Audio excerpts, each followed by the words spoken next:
Rural communities often align with Taoism's values, particularly in the post-pandemic shift away from urban living. The virtues of compassion, moderation, and humility in Taoism are easily applicable to this lifestyle. The Taoist principle of wu-wei, or flow, holds particular significance in the context of gardening and farming. In recent years, there has been a shift toward deurbanization, as more people have chosen to move away from large cities and urban areas in favor of smaller towns, rural areas, or even off-grid locations. This rural renaissance is primarily driven by the desire for a simpler, more sustainable lifestyle, where people can have more space and enjoy greater connectivity with nature. Research has shown that lack of access to green spaces and natural landscapes results in feelings of isolation, disconnection, and a loss of perspective on humanity's place in the world. Communities that prioritize mindfulness, engagement, and living in harmony with the natural world are not only equipped to tackle these issues, but they also have much in common with the kind of life prescribed by Taoism. Tao, or Tao, is the fundamental concept in Taoist philosophy, which has its origins in ancient China. Tao literally translates to the way, or the path, and refers to the natural order of the universe, the underlying principle that governs everything in existence. The concept of Tao is closely related to the idea of yin and yang, which represent complementary and interconnected forces that work together to maintain balance and harmony in the universe. In Taoism, the goal is to align oneself with the Tao. Lao Tzu, an ancient Chinese philosopher and writer who is credited with founding Taoism, wrote, "Nature does not hurry, yet everything is accomplished."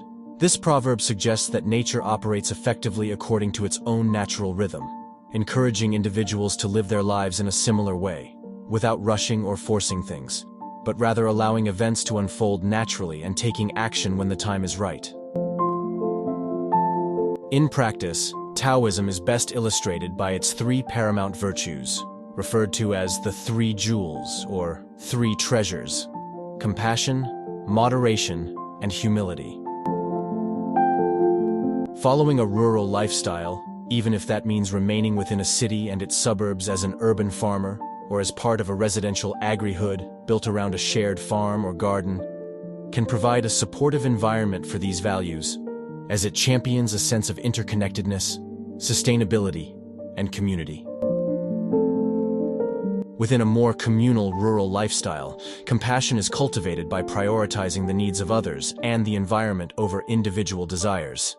This can be achieved through communal decision-making processes that prioritize the common good, such as choosing sustainable farming practices or sharing resources. Moderation is fostered by encouraging a simpler, more sustainable lifestyle. By growing their own food, individuals are viscerally connected with the work involved in procuring their resources, instilling an appreciation for every resource. By sharing resources, they can also avoid excess consumption.